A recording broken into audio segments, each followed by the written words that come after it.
Fala pessoal, sejam bem-vindos ao podcast Cara dos Esportes. Gabriel Martins aqui pro episódio sobre NFL, segundo episódio da semana sobre NFL. Ainda tem um terceiro que é exclusivo para apoiadores, se torne apoiador, caradosesportes.com.br, R$14,90 por mês já te dá acesso a um monte de conteúdo exclusivo e você ajuda a manter o podcast Cara dos Esportes no ar.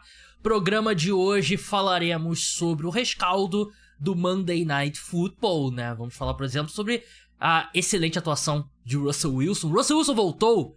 Interrogação. Responderemos essa pergunta em breve. Falaremos sobre cenário dos playoffs. Falaremos sobre duas trocas que aconteceram. Um time que trocou o seu quarterback titular pelo seu quarterback reserva, mudou a posição. Anthony Richardson não é mais o titular no Indianapolis Colts. E a outra, o Carolina Panthers trocou o seu wide receiver Deontay Johnson para outro time, para o Baltimore Ravens, e foi um negócio que pegou, não diria de surpresa, o retorno pegou a gente de surpresa. Falaremos sobre tudo isso e também cenário dos playoffs e como estão os prêmios individuais após 2 meses de temporada. Cada final de mês a gente vai fazer essa corrida, né? Não é só quem foi o MVP em outubro, não, é quem é o MVP depois de 2 meses de temporada. E aqui, pra mim, eu tive uma grande sorte essa semana, porque eu convidei o meu convidado de hoje. Foi ontem à noite, Felipe? Ontem à noite. Ontem à noite eu mandei uma mensagem pro Felipe Vieira, comentarista do DAZN, do On The Clock, vocês conhecem.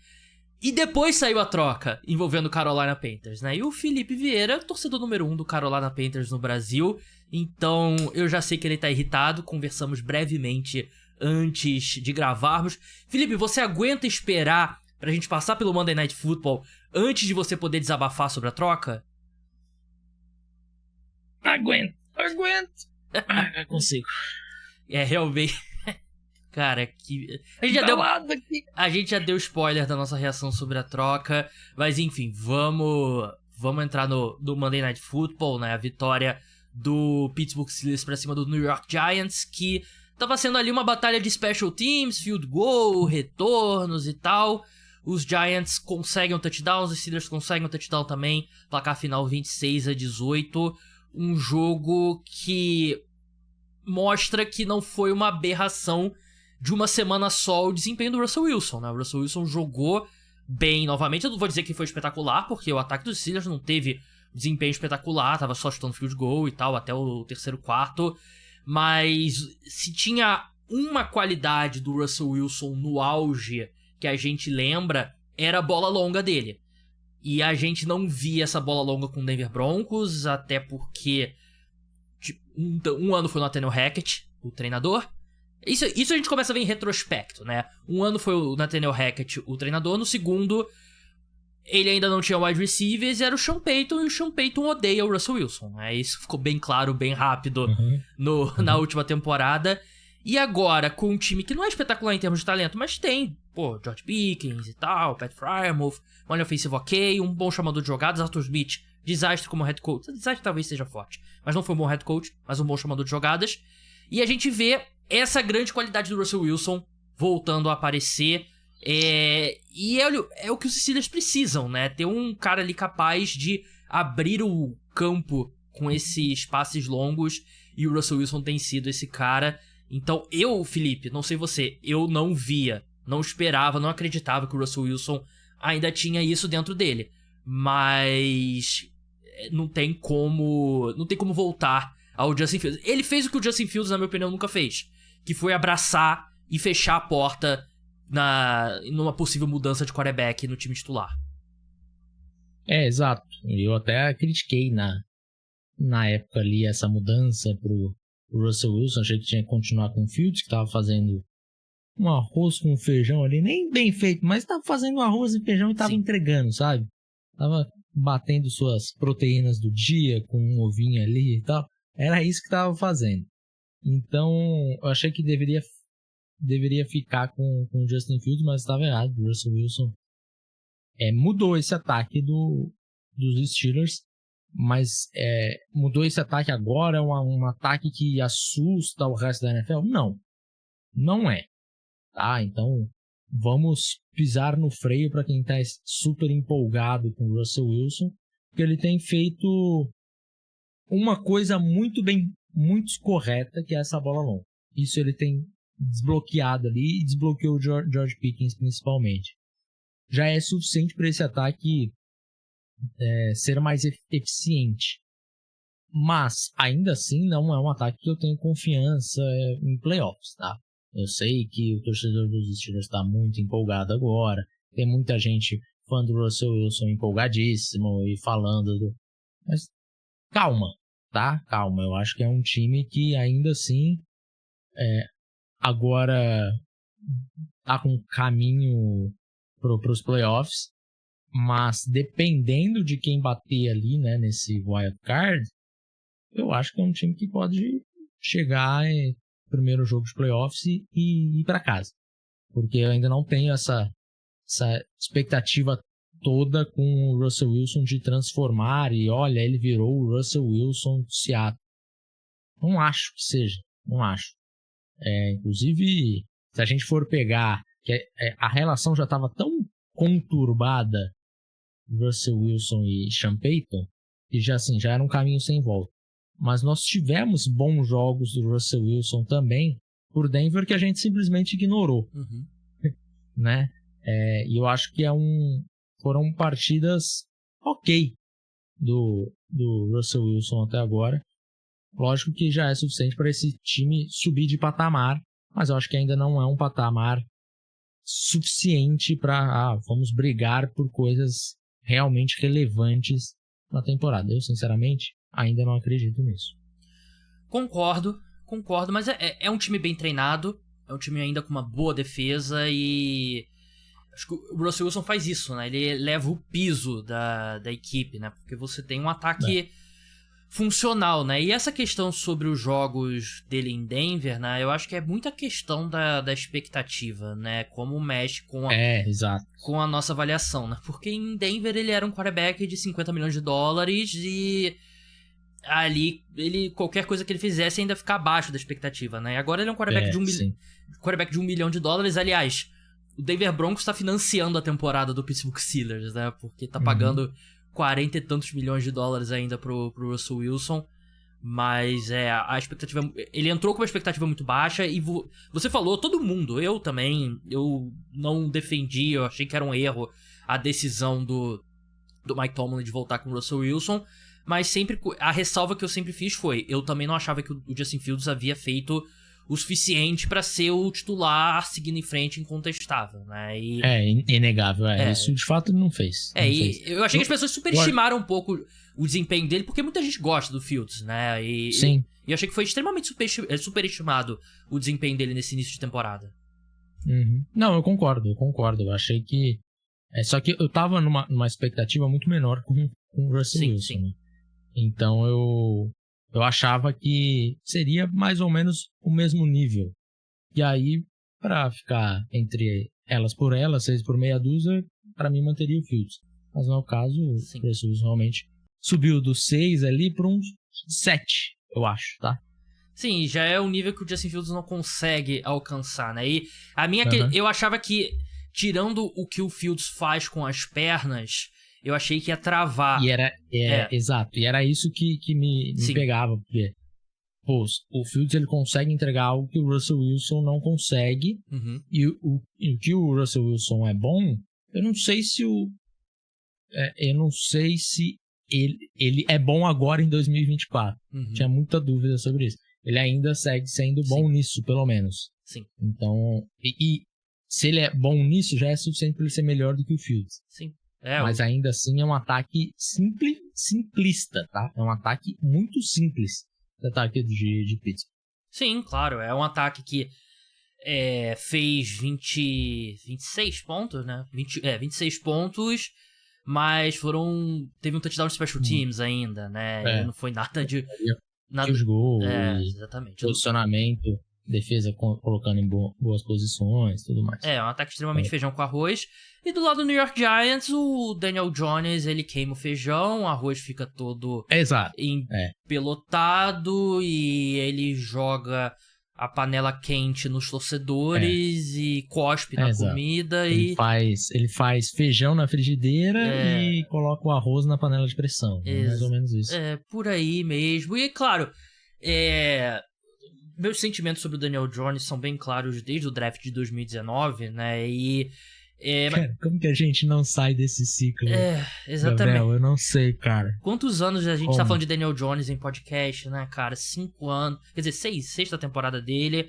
Mas assim, eu não posso ser injusto e colocar todos os problemas da franquia nele, né? Porque eu acho que o problema maior tá no dono do New York Giants, que é o John Mara, que ele cometeu esse erro com o Eli, insistindo mais tempo que deveria com o Eli, e tá cometendo o mesmo erro em insistir com o Daniel Jones mais tempo que deveria, né? E até teve um seguidor meu, que agora eu não lembro o nome, eu devia ter anotado, e ele, torcedor dos Vikings, ele me falando, pô, aquela vitória dos Giants contra os Vikings custou muito caro pra vocês, nos playoffs, né? E custou realmente, né? Você jogou mais 2 anos da franquia fora, né? Porque eu não... Cara, é complicado a gente tá ainda nessa conversa em 2024, que ele não tem condições. O Daniel Jones não é bom o suficiente pra ser quarterback titular na NFL, e a gente já sabe disso há muito tempo.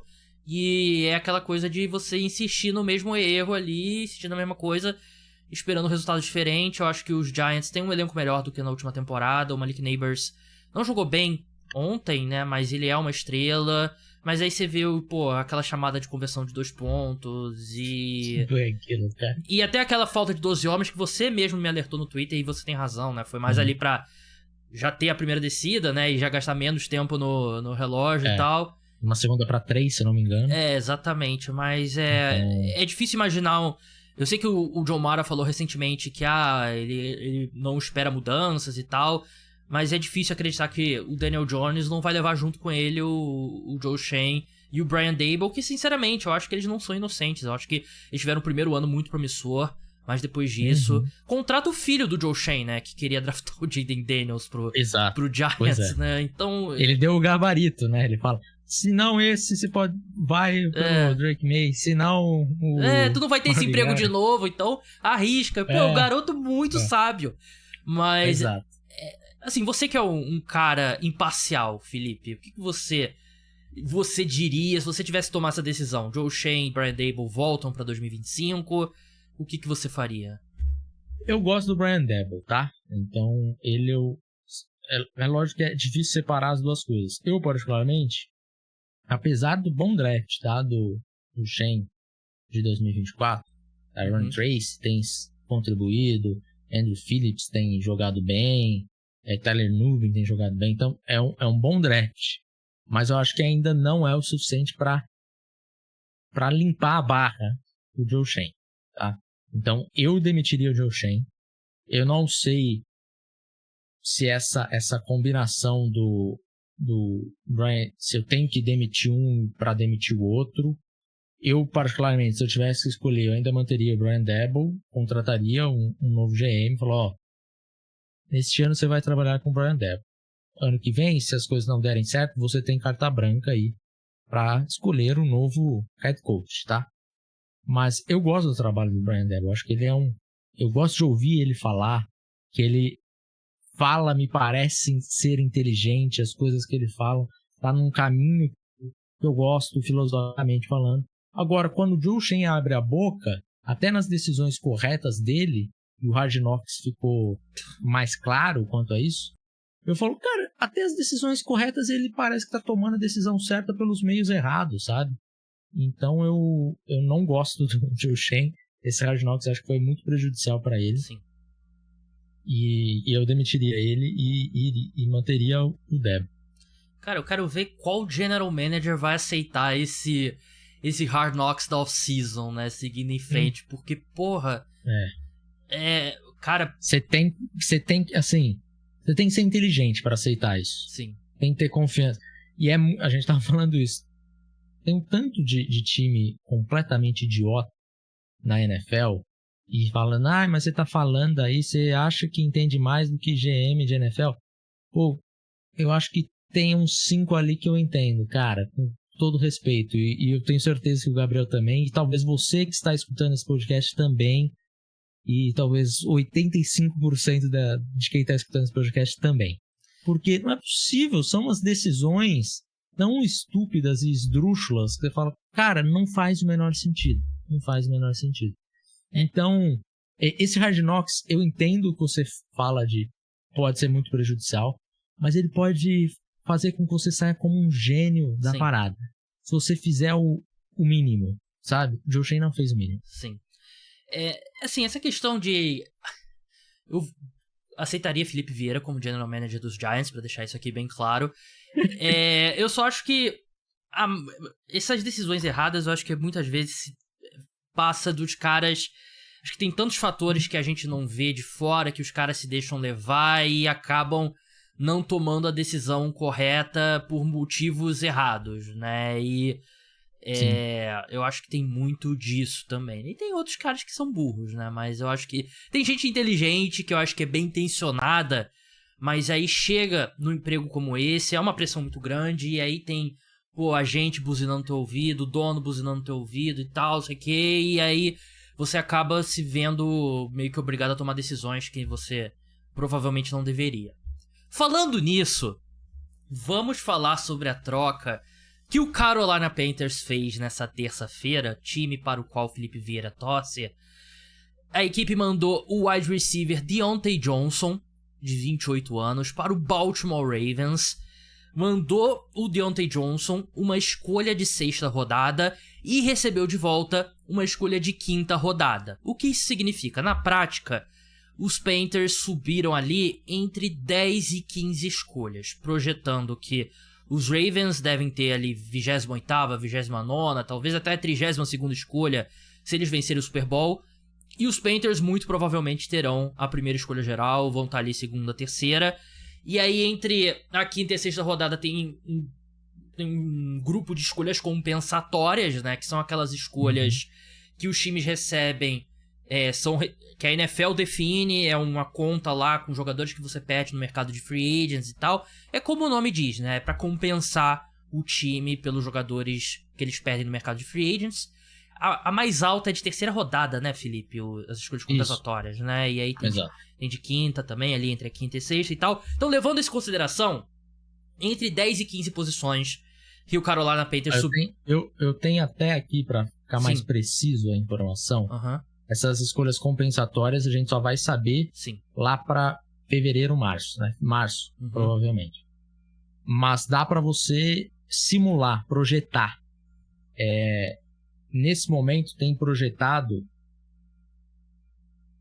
2, 4, 6, 7, 8, 9 escolhas compensatórias na 5ª rodada, né? Então, entrariam essas 9 ali entre uma escolha e outra. Nesse momento, Carolina Panthers teria a primeira escolha da 6ª rodada e o Baltimore Ravens teria a escolha 159 geral, tá? 159 para 177, então assim, são 18 escolhas. 18 escolhas. 18 escolhas. Por um wide receiver que vai custar bem barato aos Ravens no resto do ano, né? Cerca de 4 milhões de dólares. Que é um bom wide receiver. Ele é free agent, né? O contrato dele acaba esse ano, então ele vai chegar ao mercado. Mas antes de dar minha opinião, eu escrevi sobre isso no meu site, né? Pros apoiadores. Mas eu quero saber a sua opinião primeiro, Felipe. E acho que não é nenhum mistério, né? Pelo que a gente já indicou e que a gente segue no Twitter e no Instagram, né? Eu vi que você fez uns stories lá também sobre a troca. Vou fazer a pergunta bem simples, bem aberta. O que você achou da troca? Eu achei de uma piada de mau gosto inacreditável que o Carolina Panthers faz com o seu torcedor, assim. É um nível de incompetência que eu ouso acreditar. Parece que eu tô vivendo um pesadelo. Porque, vamos lá, ele é um jogador de 28 anos, com o contrato agora vence no final dessa temporada, é um free agent para a temporada que vem. Se ele assinar um contrato de 4 milhões de dólares, vamos colocar 4 milhões de dólares, que é um contrato ridículo que eu não acho que ele assinaria nunca na vida dele, tá? Eu acho que ele assina um contrato de pelo menos 8 milhões. Pelo menos, tá? Se ele assinar um contrato de 4 milhões de dólares, os Panthers ganham uma escolha de 6ª rodada compensatória. Tudo bem, vai ser só em 2026 no caso, né? Então os Panthers basicamente eles ganham essa escolha mais cedo, mais rápido, né? Então você vai ter esse trade-up aí de 18 posições, ao invés de ter uma escolha inteira de 6ª rodada em 2026, né? Em vez de ser essas 18 em 2025. Só que isso é o mínimo que eu imagino, tá? Isso é o mínimo. Eu acho que ele tem até um potencial para ser uma escolha compensatória de 4ª rodada. Ou de 5ª. Se for de 5ª, assim, por que o Carolina Panthers está fazendo esse tipo de coisa, sendo que o time não tem futuro, o time precisa de picks, você não precisa ter pressa, e esse é o problema do Carolina Panthers nos últimos 7 anos. O time acha que está pronto para competir. O time não está pronto. O time, a defesa, a pior defesa da NFL por muito esse ano. Mas por muito, talvez seja a pior defesa que eu já vi na história da NFL. Que eu já vi. Porque se você pega essa defesa, você olha, cara, o torcedor casual, ele talvez vai conhecer lá o J.C. Horn. E para por aí. Talvez o torcedor mais hardcore, ele vai conhecer uns 4, 5. Porque você olha essa defesa, não tem ninguém, cara. É uma defesa horrenda. E aí você tá fazendo essa troca pra ganhar esse trade-up aí na 5ª rodada, gente. Tipo assim, se você quer... é que ele é um câncer no vestiário, o time não quer ele. Beleza, vai lá treinar separado. Treina separado, a gente paga o seu salário. Fica à vontade. Porque assim, nem o salário os Ravens vão pagar. Então, nossa, os Panthers, boa parte quem vai pagar é o Carolina Panthers. Então, assim, é de um nível de amadorismo que eu realmente não consigo entender. É uma mensagem que você passa pro fã e pro mercado. Mais ou menos, vamos dar um exemplo. O Gabigol. O Gabigol tava chutado do... Calma. Não estou comparando o Deontay Johnson com o Gabigol, tá? Quantas Libertadores o Deontay Johnson decidiu? Não, eu entendo. Eu não estou comparando níveis de jogadores. Gabigol muito, né? Não é isso. Mas ele estava chutado do Flamengo. Sim, justo. O Flamengo é um time que ele pegou e falou assim: o Gabigol vai ficar. Se você não pagar o que eu quero, se você não chegar com uma negociação que nós julgamos ser suficiente, ele vai ficar e pronto, acabou. Não interessa que a gente tá pagando um salário alto pra ele. Ele vai ficar. E aí não é a parada de nós não íamos ganhar nada. Você passa uma mensagem. Você passa uma mensagem que você é a caridade da liga. E é isso que o Carolina Panthers fez. Agora tá todo mundo no Twitter falando: e o J.C. Horn, hein? Será que dá pra gente pagar uma 5ª rodada e levar o J.C. Horn? É isso que o resto da NFL tá pensando. E o J.C. Horn muito no nome também, que não tá jogando bem também, né? Mas ainda assim é o melhor jogador da defesa. Ainda assim é o melhor jogador por muito.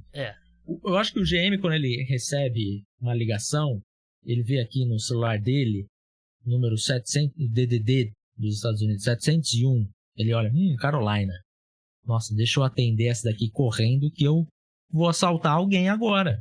Porque é isso, o Carolina Panthers é a presa fácil de todo mundo. É aquele GM no Fantasy, né? Que todo mundo tenta passar a perna, né?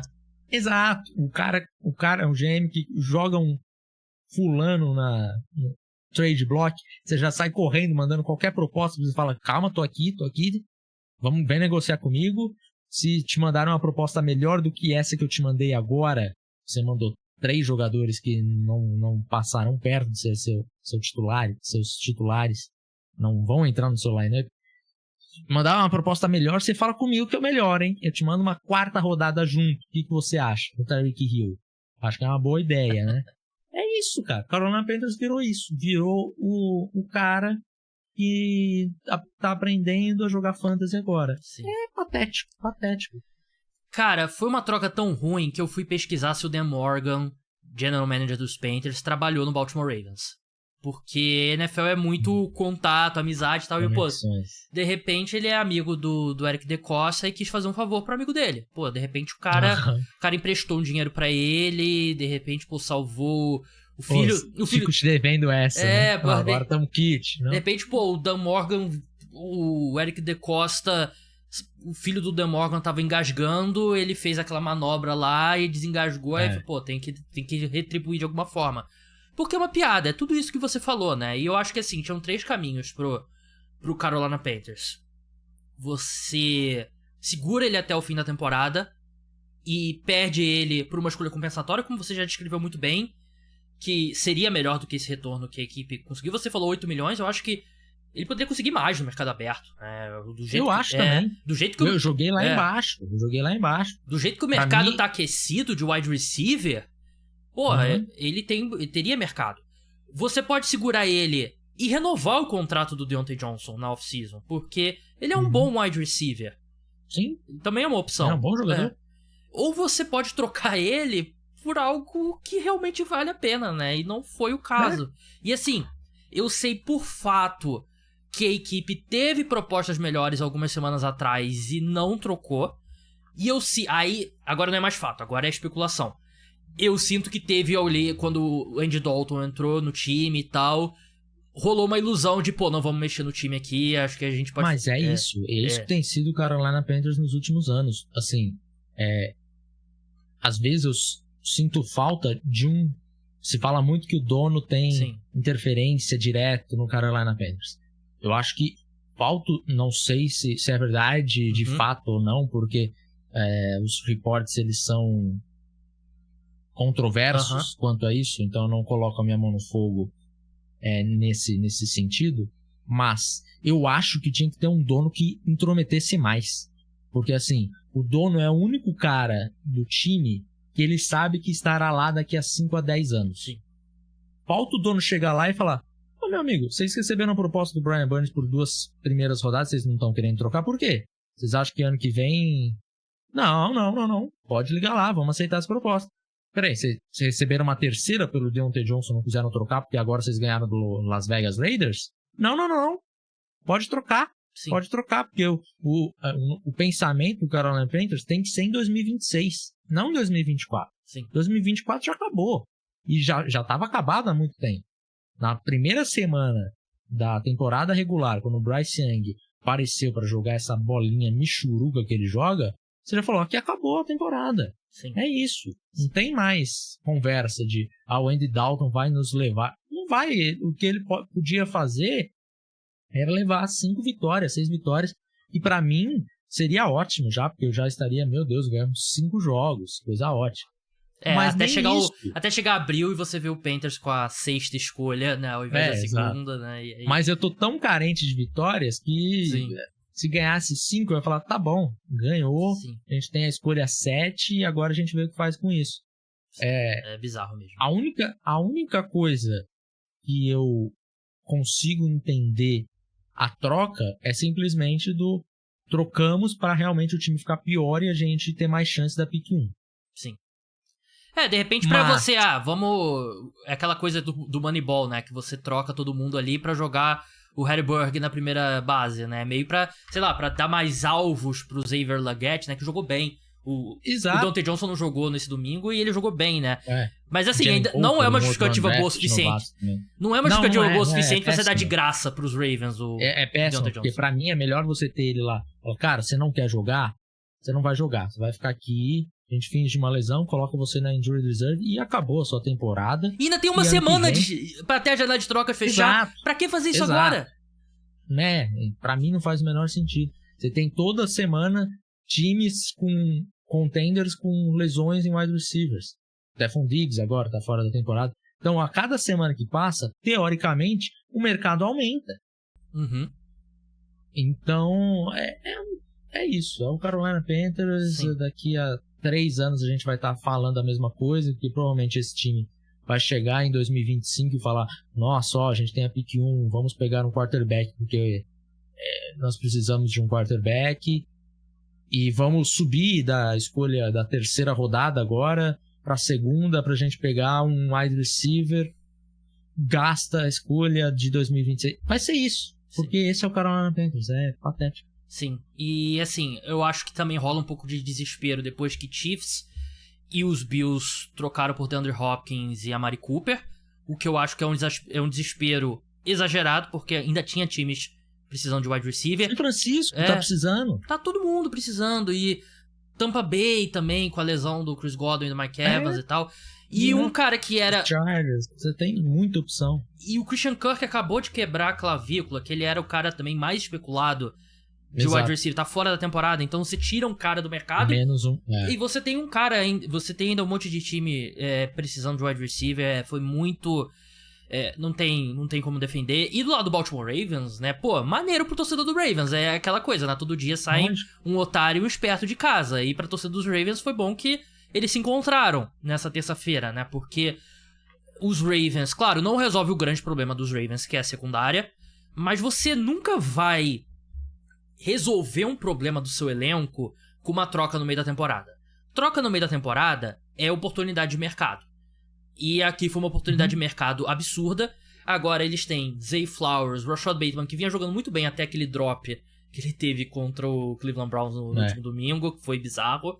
Você tem esses dois wide receivers, você tem dois tight ends muito bons, Mark Andrews e no Isaiah Likely, Derrick Henry jogando muito bem, Lamar Jackson jogando no nível de MVP. Então algo que já era uma força dos Ravens, o ataque, agora você tem um trio de wide receivers muito bom, muito profundo, o corpo de skill positions absurdo, e é um time que dá aquele double down, né, aposta ainda mais numa força da equipe, e, cara, irretocável pros Ravens. Isso aqui, mesmo, é porque, assim, pode ser que o Deontay Johnson não jogue bem, dê problema, dê um soco na cara do Lamar Jackson. Aí, em retrospecto, você vai falar, pô, foi uma troca ruim. Mas, pelo valor que foi essa troca, é uma decisão excelente do Eric DeCosta, muito boa, e tem um plus a mais, o famoso plus a mais. Os Ravens jogam 2 vezes contra os Steelers ainda. Deontay Johnson, ex-jogador dos Steelers, não saiu tão feliz assim de Pittsburgh. Então, pros Ravens é irretocável, nota 10 de 10 aqui, não tem o que falar. Perfeito. Ravens aproveitando muito aí. Acho que até tinha uma certa necessidadezinha, assim. Sim. Mas não era desesperada ainda, como outros anos. Não era. Não era um nível de... por exemplo, se eles pagam uma terceira rodada aqui, que era o valor que eu achava que o Deontay Johnson teria, eu ia falar, pô, Baltimore Ravens, você precisava?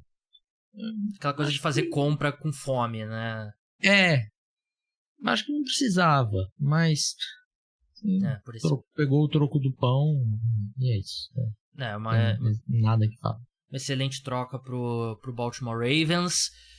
Vamos seguir agora falando sobre Indianapolis Colts. A gente ainda vai falar sobre o cenário dos playoffs e prêmios individuais.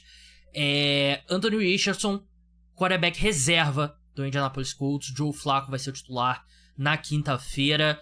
Eu tava conversando com um amigo meu que torce pros Colts, Vitor Rodrigues. Abraço, Vitor, se estiver escutando. Se você estiver escutando, me mande uma mensagem. Se o Anthony Richardson não dá o tapinha no capacete pra sair de campo naquela terceira descida, ele teria perdido a titularidade? Eu acho que não. Esportivamente, se você fala, o objetivo aqui é vencer jogos de futebol americano. O Joe Flacco é um quarterback melhor do que o Anthony Richardson hoje. Sim. Só que nem sempre o que te melhora no curto prazo é a melhor decisão pra ser tomada, porque o objetivo é vencer o Super Bowl, e você não vai vencer o Super Bowl com o Joe Flacco. Você provavelmente também não vai vencer o Super Bowl com o Anthony Richardson. Mas é um cara que tem o quê? 10 jogos na NFL. Um cara que tem uma temporada no futebol americano universitário. Que todo mundo sabia que era um projeto. Qual é o ponto de colocar o Anthony Richardson no banco? Pra você chegar no wild card e ser trucidado pelo Kansas City Chiefs, pelo Baltimore Ravens, pelo Buffalo Bills? É esse o objetivo do Indianapolis Colts? Para mim, é bizarro. E eu bato de novo nessa tecla, Felipe. Se ele não sai de campo naquela jogada porque ele tá cansado, que ele fala, admite depois, que o erro foi ele ter admitido, né? Faltou um media training ali pro Anthony Richardson. Pô, cara, fala que você sentiu uma lesão ali, precisou... Pô, mas não admite que você tava cansado. Eu acho que ele não perderia a titularidade. Mas aí eu acho que foi meio que o último golpe na confiança dentro da franquia nele, e ele perde a titularidade, só que eu não vejo ponto. Eu acho que é um cara que você sabia que você ia demorar tempo... E assim, você vai jogar melhor futebol americano jogando mais futebol americano, né? Então, eu sinceramente acho que é uma decisão que não faz muito sentido pro Indianapolis Colts. Tô plenamente com você, cara. Concordo em tudo, só não colocarei minha mão no fogo pela parte dos... Não sei, eu não custo acreditar nisso, assim. Acho que seria até demais, até para nível inteligência NFL que a gente tá batendo no ponto aqui nesse podcast. Você já viu um quarterback dar o tap out e sair de campo na NFL? Não, pra mim isso foi novidade, é bizarro. O Anthony Richardson não tinha que ter feito isso. Falei isso em podcast, falei, cara, se tá sentindo que tá cansado, vai lá e fala, é o que, treinador? Qual que é a jogada? Ah, tá, é o passe? Não. Kill. Meu running back, corre aí que eu preciso respirar. Beleza, tá? Tranquilo. Ninguém vai reclamar disso, ninguém vai falar nada no final do jogo. Finge que você viu lá, pode estar 10 caras no box. Finge que você viu alguma coisa que o jogo terrestre era melhor e segue assim. Agora, a gente tá falando exatamente da estupidez do tomador de decisão na NFL. Eu acho que esse é mais uma ideia estúpida de colocar o Anthony Richardson no banco. Ele tem jogado bem? Não tem, mas não tem jogado tão mal quanto os números indicam. Sim, principalmente no último domingo. Principalmente no último domingo. Chegou um momento ali que ele tava 2 de 15, se eu não me engano. Sim. Mas eu acho que tinha ali umas 4, 5 bolas longas que seus recebedores deixaram ele na mão. E aí, mesmo assim, Felipe, mas mesmo assim ainda é 50% de passes completos. Mas 50% de passes completos, bola longa, você tá 100% no jogo. 100%. Então, o Anthony Richardson é um cara com um potencial muito grande e um teto baixo. Eu acho essa comparação até que vi algumas pessoas fazendo no Twitter por conta da classe do Bryce Young e do Anthony Richardson. Tirou o Bryce Young para preservar ele e voltar ele depois e tal. Isso é balela para mim. Bryce Young, não importa se ele jogar mais futebol americano na NFL, se ele não jogar, para mim o resultado vai ser o mesmo. Porque a característica do Bryce Young era o mental. Era um quarterback muito preciso, um quarterback que processava muito bem o jogo, que teoricamente estava pronto para a NFL. Mas que o seu teto era limitado. Acontece que a cabeça dele desmantelou, não consegue cruzar as pernas e não tropeçar. Não consegue. Então, beleza, não deu certo para a NFL. Acabou. O Anthony Richardson não. O Richardson, ele é um cara que você tem expectativa porque ele tem um potencial muito grande. Sim. Cara, deixa ele jogar. Isso que você falou. Você vai chegar no Super Bowl com o Joe Flacco? Não vai. Qual é o objetivo que você tem na temporada, nesse ano? Qual é o objetivo que cada time tem que ter ao longo prazo, a médio e a curto prazo? Chegar o mais rápido possível no Super Bowl e vencer o Super Bowl. Como que você vai fazer isso? Tem formas diferentes. Há uma forma que você ganha imediatamente agora, que você adianta um dinheiro pega dinheiro emprestado na Nubank, R$500, vai pagar 5 mil daqui a 2 anos.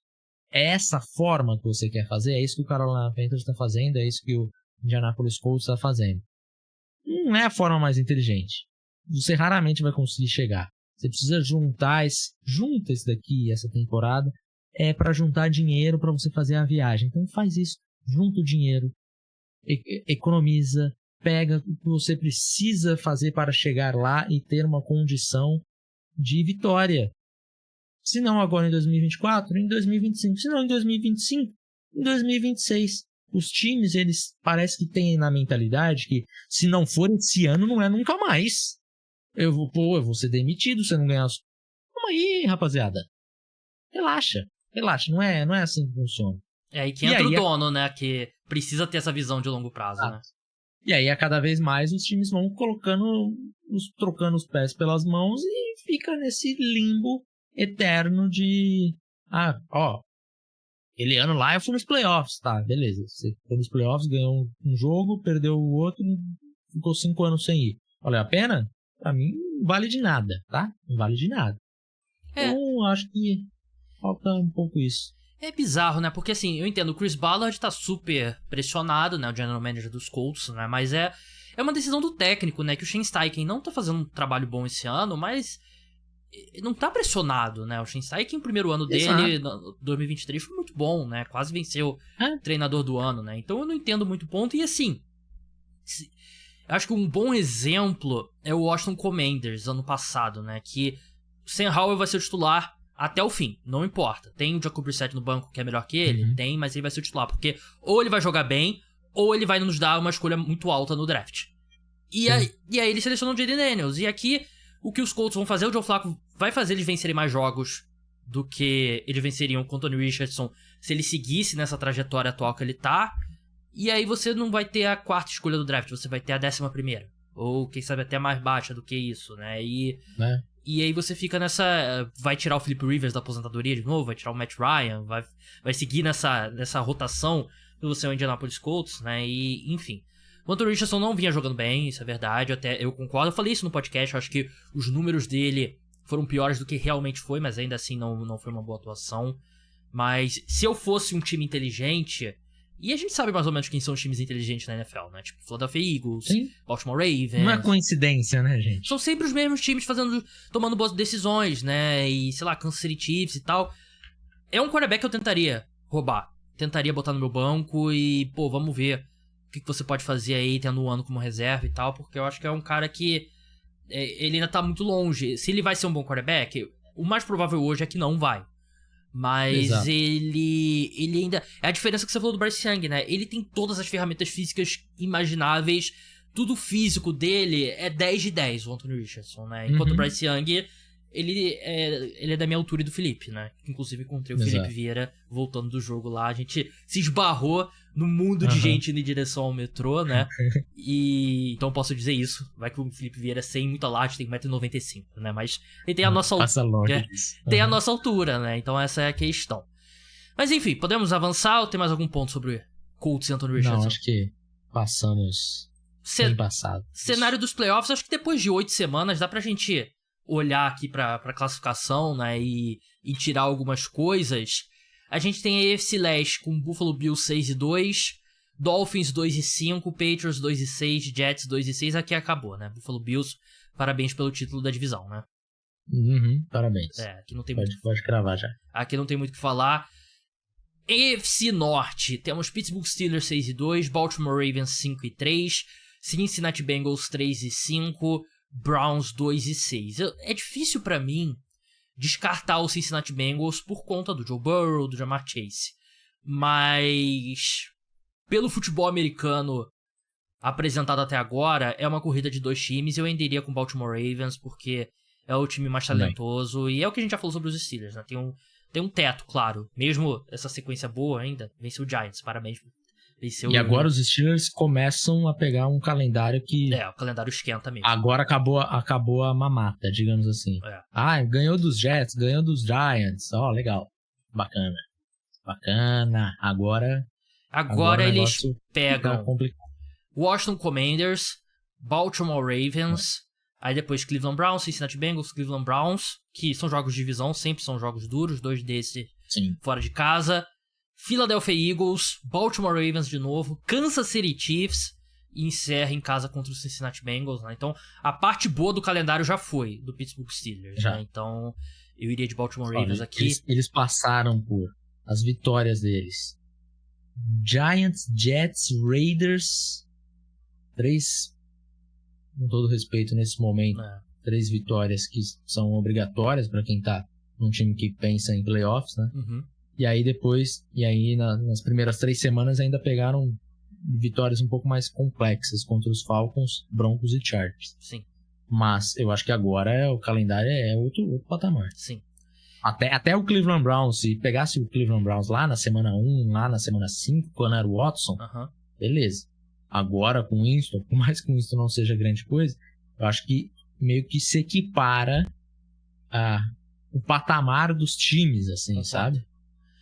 AFC Sul, a gente tem Houston Texans 6-2, Indianapolis Colts 4-4, Jacksonville Jaguars 2-6, Tennessee Titans 1-6. Parabéns, Houston Texans, pelo título da divisão, mas eu tô de olho em vocês. Futebol americano não tem sido o esperado. Exato. 2 derrotazinhas só, então Sim. Ponto positivo pra isso e tal. Mas realmente, cada semana que passa, parece que no podcast de assinantes do On The Clock, eu falo pro Davis, os Texans sofreram mais do que deveriam nesse jogo, né? Verdade, agora não vão ter o Stephon Diggs, né? O Nico Collins ainda tá fora por lesão, né? Então, mais um time que a gente falou, né? Sobre que poderia olhar pra wide receiver. AFC Oeste, Kansas City Chiefs 7-0, com um saldo de pontos de 50 pontos. Só pra deixar isso bem claro. Já foi essa divisão, mas Denver Broncos 5-3, Chargers 4-3, Raiders 2-6. Cara, eu ainda confio mais nos Chargers do que no Denver Broncos. Me desculpe, não...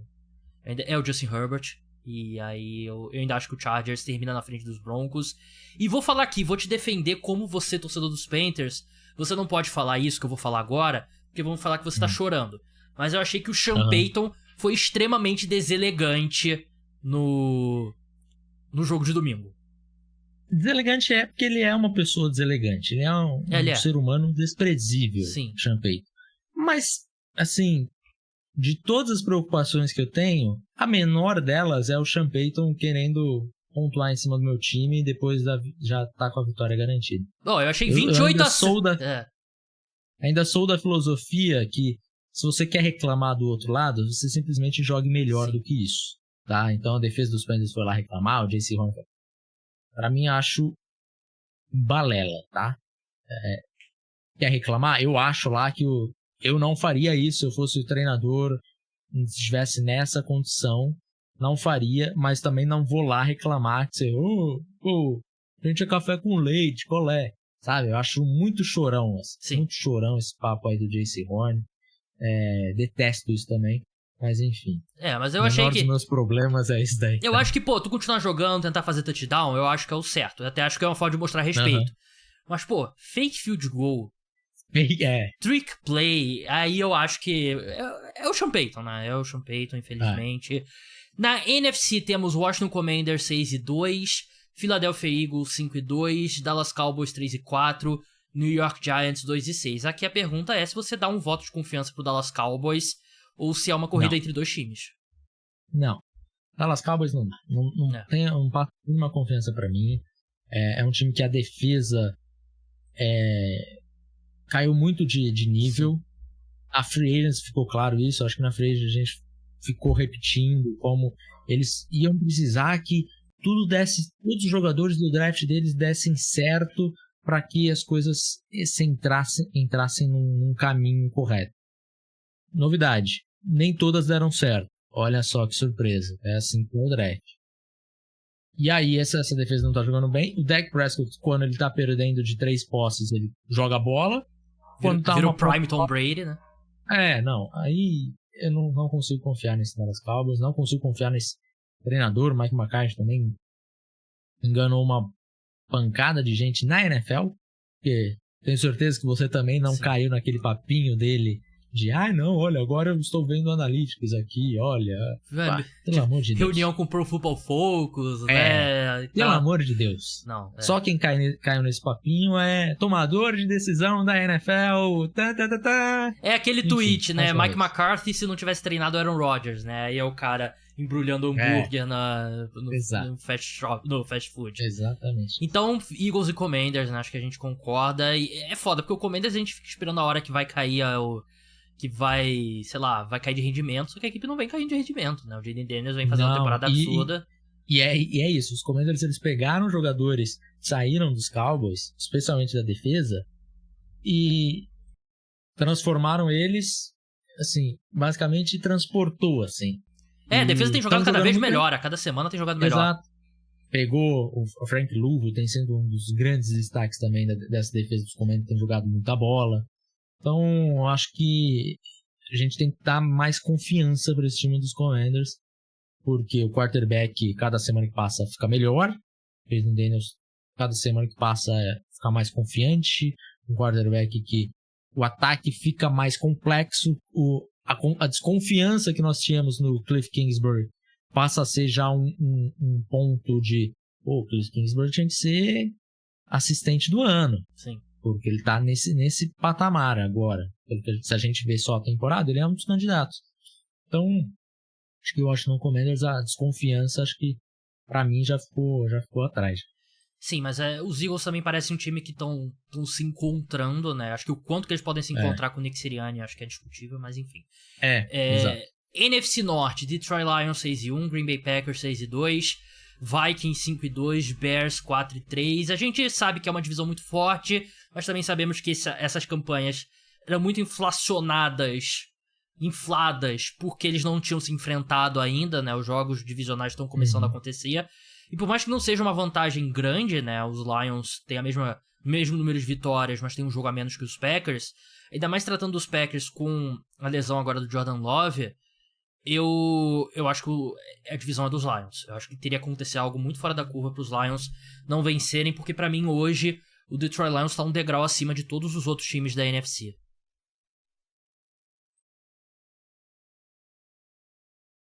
Eu entendo que tá um degrau acima, mas eu acho que tem competição aqui, tá? Eu gosto muito desse time do Green Bay Packers. Justo, e pode ser que o Jordan Love também não seja algo sério, né? Que ele já volte na próxima semana.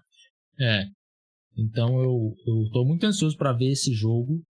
Green Bay Packers. Inclusive, o meu palpite de final de NFC lá em agosto era Packers e Lions. Então ainda estou firme e forte nesse palpite, tá? Gosto do que os Packers têm demonstrado, apesar de ter um problema sério nessa linha defensiva e tinha um problema sério na posição de linebackers que estão conseguindo corrigir graças ao Adrian Cooper, novato, tem jogado muita bola, e ao Eric Wilson, que para mim é um linebacker que apareceu meio que do nada, não tinha expectativa nenhuma com ele e tem jogado muito bem em 2024. E ajuda também o Xavier McKinney ter virado o Prime Ed Reed, né, nessa temporada, né, mais um que deixa a energia negativa dos Giants de lado, né, o cara, começa a jogar futebol americano, né. Os Vikings têm o Sam Darnold, eu até acho que deu um sinal positivo contra os Lions, né, mas ainda acho que é um time que, conforme vai passando a corrida, vai afunilando, acho que é um time pior do que o do Packers e dos Lions, mas ainda ficaria muito surpreso se eles não forem uma das vagas no wild card. NFC Sul, Atlanta Falcons 5-3, Tampa Bay Buccaneers 4-4, Saints 2-6, Carolina Panthers 1-7. Aqui eu acho que, por mais que também não seja uma distância grande, né, acho que pros Bucks correrem atrás, terem perdido os 2 jogos pros Falcons e sem o Chris Godwin, sabe-se por quanto tempo mais sem o Mike Evans, eu acho muito difícil se reverter. Eu também acho. Também tô nessa. Eu acho que ainda... Quando tinham os 2, eu acho que ainda existia esse mundo. Sem os 2 vai ficar muito complicado. Muito complicado.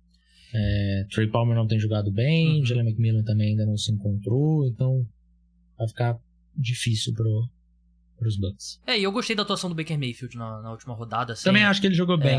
Também acho que ele jogou bem. Mas e o Saints, que... sem o Derek Carr aí, a gente já viu que é um desastre completo. NFC Oeste é a mais enrolada das divisões, né? Porque você tem Cardinals 4-4, 49ers 4-4, os Cardinals venceram os 49ers, então tem um critério de desempate.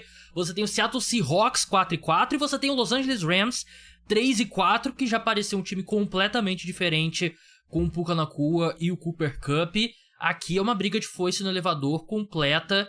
E qual que é o seu palpite, Felipe? Quem que leva essa divisão aqui? Eu ainda confio mais no San Francisco 49ers, né? Um time que me passa mais confiança. Com a volta do McCaffrey, acho que esse time dá um salto de novo, né? E tem feito muita falta o McCaffrey para os Niners. É um time que tem sofrido com lesão. É um ponto que eu comentei na off-season também, que era um time que perdeu profundidade e que não poderia sofrer com lesões, senão era um time que ia despencar o nível da qualidade do time. Foi exatamente isso que aconteceu. O time perdeu profundidade, perdeu qualidade. Mas eu acho que ainda assim é um time que eu confio no Kyle Shanahan, é um time que eu confio no Purdy, que pra mim tem por incrível que pareça, tem jogado a melhor temporada da carreira dele. Concordo. E então, quando conecto todas as coisas, eu ainda confio nesse São Francisco aí. Mas realmente vai ser duro, porque eles ainda pegam, dentro da divisão, né? Eles ainda pegam Seattle, ainda pegam os Rams e pegam o Arizona na última semana. Então, vai definir aí. Seattle eu acho que é um time que tem oscilado muito, né? Pra eu confiar neles, ainda mais com a lesão do DK Metcalf agora, né? Acho que é muito complicado. O 49ers enfrenta, além da divisão, tem jogo com Bucks, com Packers, Bills, Bears, Dolphins e Lions, né? Também não é um calendário Também é um simples. calendário duro, né? Os Cardinals enfrentam os Chicago Bears, New York Jets, Seahawks, Vikings, Seahawks, Patriots, Panthers, Rams e 49ers. É o calendário mais acessível dos três aqui, né? Quem que é esse? O Cardinals, é o Cardinals. Os Cardinals. Mas o Cardinals também eu acho que é o menos confiável dos três, por mais que tenha vencido os 49ers, né? Então, o problema dos Cardinals é que em um momento você tem um quarterback jogando como top 3 da NFL, no outro momento você tem um quarterback jogando top 20 da NFL. Mas o copo meio cheio é que eu acho que o Marvin Harrison ainda não mostrou o que ele pode fazer, né? Então eu acho que ele pode fazer uma diferença ainda. Cara, eu gosto muito desse time dos Rams com Cooper Kupp e com Puka Nacua, mas eu acho que a aposta certa aqui é o 49. Vou até olhar aqui como é que tá na site de aposta. Eu não vou falar nome de site de aposta porque nenhum me paga 1 centavo pra isso. Boa. Vamos ver aqui. Boicote. Não significa que eu não aceitaria. Uma proposta Perfeitamente. boa. Uma proposta. Chama no zap, inclusive. Vocês têm meu e-mail, contato@caradosesporte.com.br. 49ers é o grande favorito, 1,83, Cardinals 5,0, Rams 5,50. Acho que esse Rams 5,50 é muito por conta do calendário que a gente leu agora, que é bem complicado, mas eu acho que 5,0 pro Cardinals eu acho que tem algum valor aqui. Mas, enfim, os confrontos nos playoffs hoje seriam... Eu tava aberto aqui, mas eu fechei pra abrir o site de aposta. Olha o site de aposta me prejudicando aqui. Aposta com responsabilidade, pessoal. Playoffs, a gente teria Chiefs com bye week, pra variar. Houston Texans recebendo Los Angeles Chargers. Steelers recebendo Baltimore Ravens. Buffalo Bills recebendo Denver Broncos. Que, cara, eu não quero falar que o Denver Broncos é o Botafogo de 2023, que é o elefante em cima da árvore, mas eu também não acho que é muito diferente disso não, pra ser bem sincero.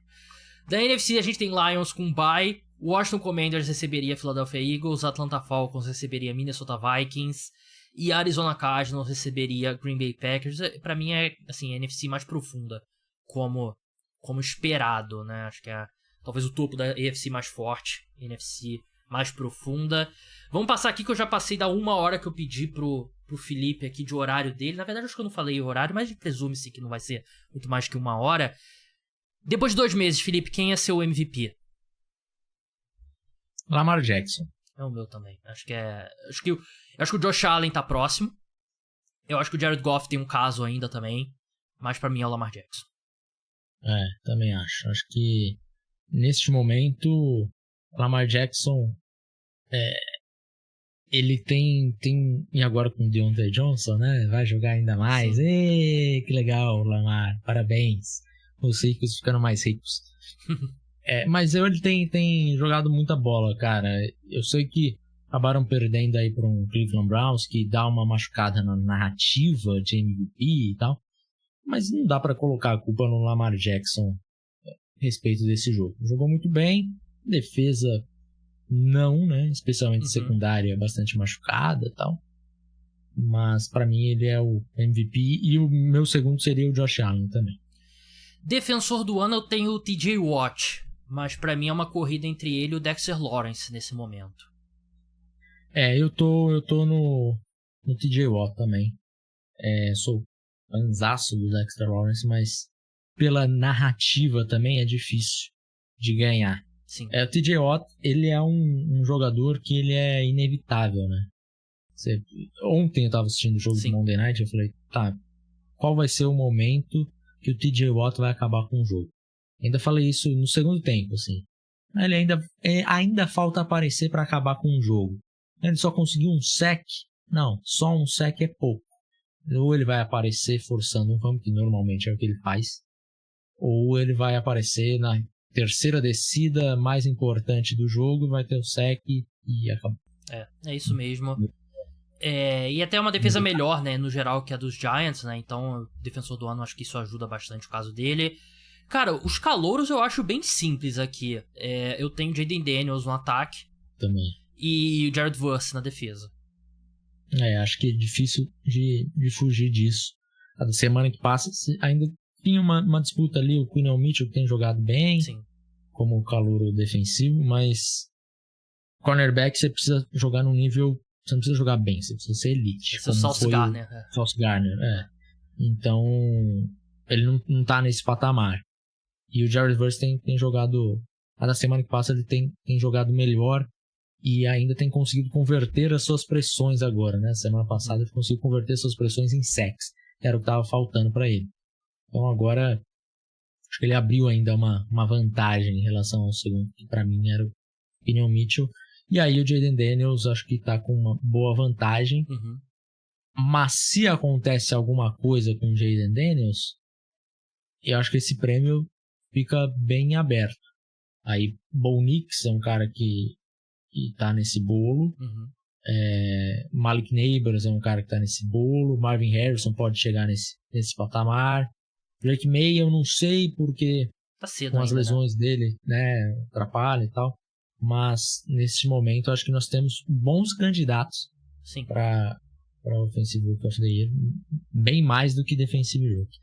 Eu botaria até o Brian Thomas Jr. do Jaguars, que se machucou agora, também, né? Que tá fazendo uma temporada muito boa. Não é tipo assim, ano passado, o Puka Nacua, ele deu um azar porque ele venceria Offensive Rookie of the Year em 99% das... acho que todas as outras temporadas da NFL, basicamente, ele venceria Offensive Rookie of the Year, só que tinha o CJ Stroud, que teve a melhor temporada de calouro da história, provavelmente, né? Não é esse nível, mas é basicamente essa cor de Jayden Daniels, e tem outros bons candidatos também, só que tem o Jayden Daniels bem acima da curva.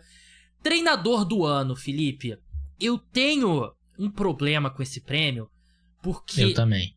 Porque eu acho que... Detesto esse prêmio, inclusive. Ele nunca premia quem de fato foi o melhor treinador da temporada. Exato. Ele premia o cara que melhorou mais o time, que saiu do péssimo pro medíocre. Olha só. E aí a gente termina com... Pô, desculpa, Kevin Stefanski tem 2 treinadores do ano. O Matt Nagy tem... Ron Rivera tem 2. O Ron Rivera tem 2. Matt Nagy tem treinador do ano. Então, se eu tivesse um voto, o que eu acho que eu deveria ter um voto, eu já tô cobrindo a NFL há muito tempo, então a associação o Pro Football Writers of America, eu moro na América, né? América do Sul, mas é América, né? Eu tô nessa... Eu não saio desse patamar, né? Cara, eu votaria no Dan Campbell. E foda-se, pra mim ele é o melhor técnico da temporada. E ele era meu palpite ousado antes da temporada.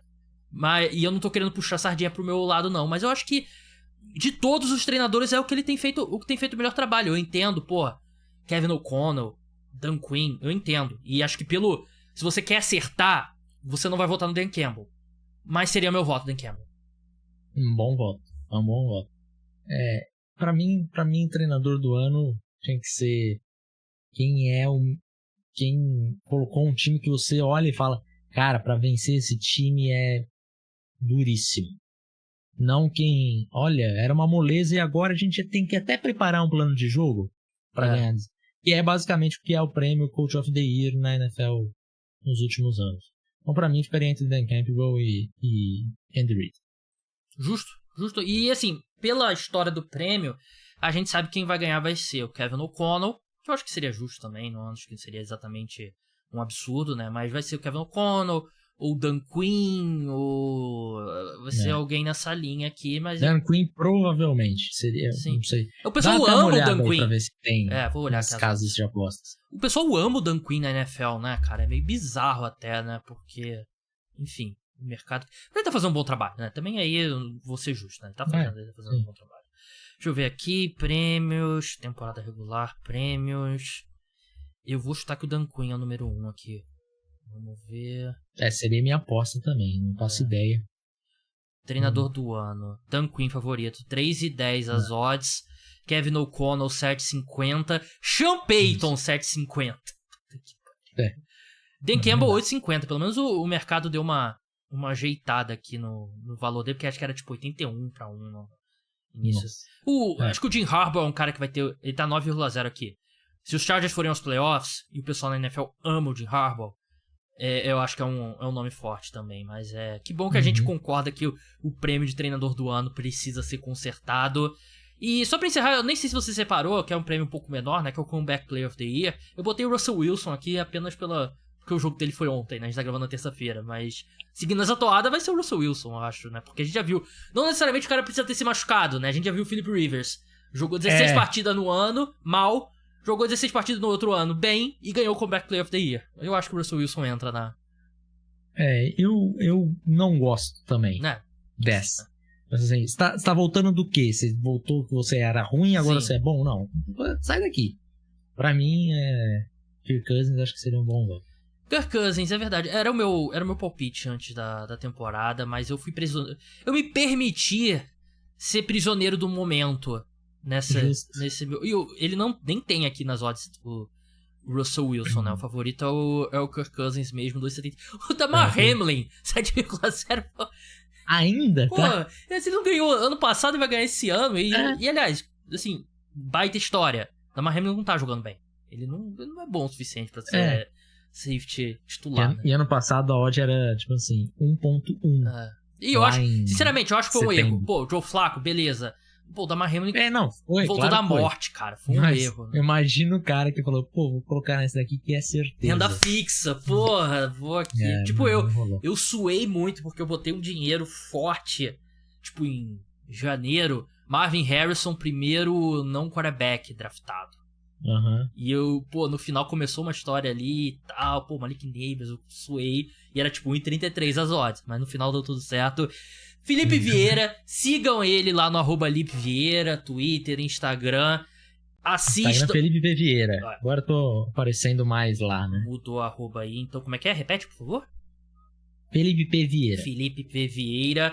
Assistam aos jogos no DAZN, tem já a transmissão já da semana? Essa semana estarei fora, acho que volto na próxima. Então, boicotem o DAZN essa semana. Na próxima semana vocês voltam a assistir. Mas, Felipe, muito obrigado pela participação. Sigam o On The Clock em todas as redes sociais e leiam os textos dele. Não só draft, tudo envolvendo a NFL. É uma referência de conteúdo aqui no Brasil. Mas brigadão, Felipe, e até a próxima. Tamo junto, obrigado pelo convite, até a próxima, vambora, torcer para nossos times horrorosos. É verdade. Então é isso, pessoal, o podcast Caras do Esportes volta no final da semana com um episódio exclusivo para apoiadores. Se torne apoiador, caradossportes.com.br, cara 2 DOS, outro S, SPOA, RTS Esportes, em inglês.com.br, tem o link na descrição também, R$14,90. O que é R$14,90 pra você que é milionário, você tá me ouvindo aqui? Exatamente. Eu tenho, meu público aqui é classe A. Pessoal, você assiste NFL, tem propaganda de Rolex, nosso público, cara. Eles acham que a gente é milionário. Então, se você tem dinheiro pra, será que eu vou comprar um Rolex? Você pode se tornar apoiador. Então, é isso, pessoal. Até a próxima. Tchau.